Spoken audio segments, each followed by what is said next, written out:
Northern New Zealand has caught Australia's drought. Hello, I'm Philip Duncan. Thanks for joining us.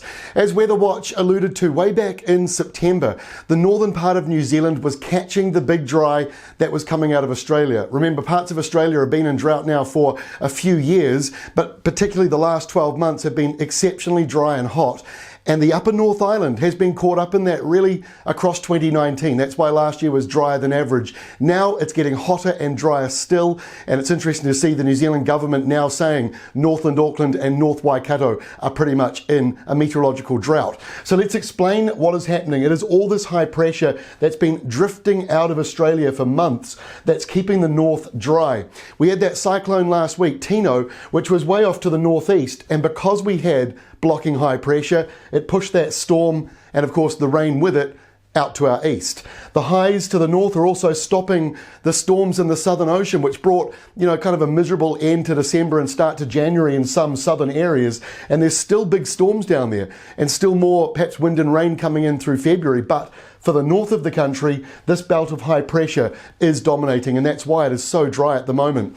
So when we switch on the air pressure map for Friday, this one's going to throw you a little bit, but I did this on purpose. So there is New Zealand. Now, I'll give you New Zealand's weather in a split second, but that's the remnants of Cyclone Tino. It is probably the biggest storm on the planet at the moment. It is huge in between us and South America. So it's not affecting anyone but the odd boat and ship out at sea. And there aren't many of those in that southern part of the ocean. But New Zealand itself, covered in high pressure, and you've got that northwest flow that you can just see on the western side or the left-hand side of the screen.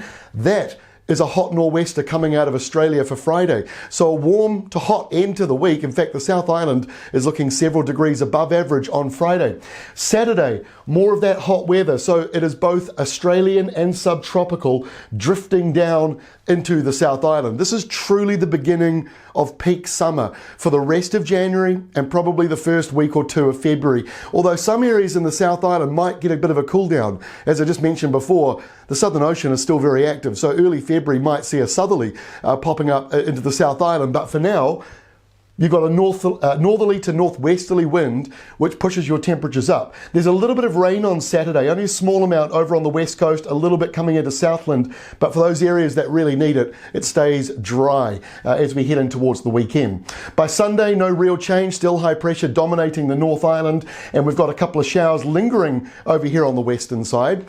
By Monday, those showers have cleared, although it might still be a little bit cloudy. You've got that airflow still coming on through. It is out of the subtropics in Australia. So this is why we're saying we're going into a very warm, dry spell of weather, and high pressure certainly dominates on Auckland Anniversary Monday.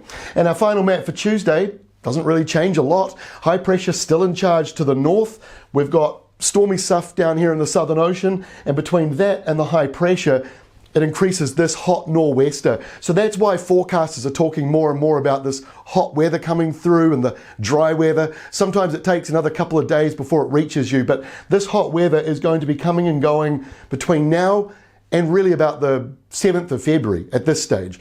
There might be, as I say, a cooler southerly for some South Islanders, but we will keep you up to date on that. So Northland, Auckland, Northern Waikato, looks like you're in drought.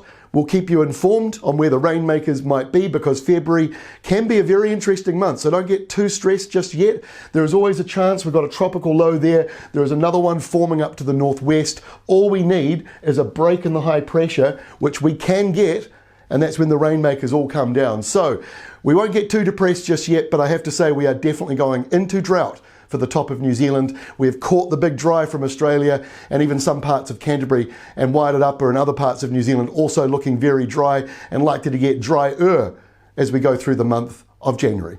We'll be back again tomorrow, hopefully with some rain clouds on the horizon.